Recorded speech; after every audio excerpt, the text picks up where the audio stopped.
রহিম।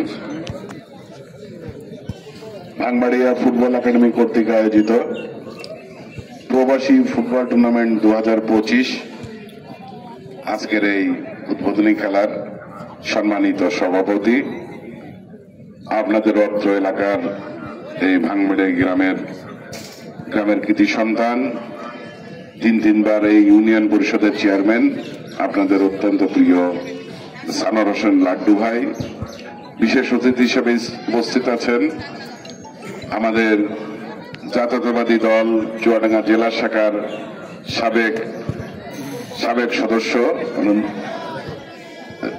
সদস্য চুয়াডাঙ্গা জেলা BNP Nurul Huda Duke ভাই, উপস্থিত আছেন ভাঙবাড়িয়া ইউনিয়নের উলামা দলের সংগ্রামী সভাপতি সহ এই ইউনিয়ন বিএনপির নেতৃবৃন্দ এবং ছাত্রদল, যুবদল, স্বেচ্ছাসেবক দল সহ অঙ্গ সংগঠনের নেতৃবৃন্দ।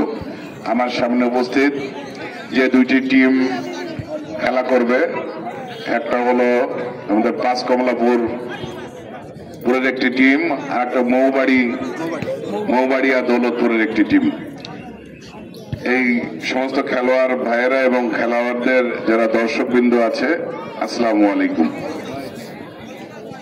আজকে আমরা সবাই এই ফুটবল মাঠে এক জায়গায় হয়েছি। আজকে সকালে এখানে আসার আগে এক জায়গায় কথা বলছিলাম যে আলমডাঙ্গা উপজেলার ভিতরে এই ভাঙবাড়িয়া এই স্কুল মাঠের খেলাটা, আলমডাঙ্গা উপজেলার সবাই কিন্তু এটা জানে যে এই মাঠটা একটা ভালো মাঠ এবং এরা সবচাইতে ভালো খেলাধুলার আয়োজন করে এবং খেলা খেলায়। এই সুনামটা আপনাদের আছে।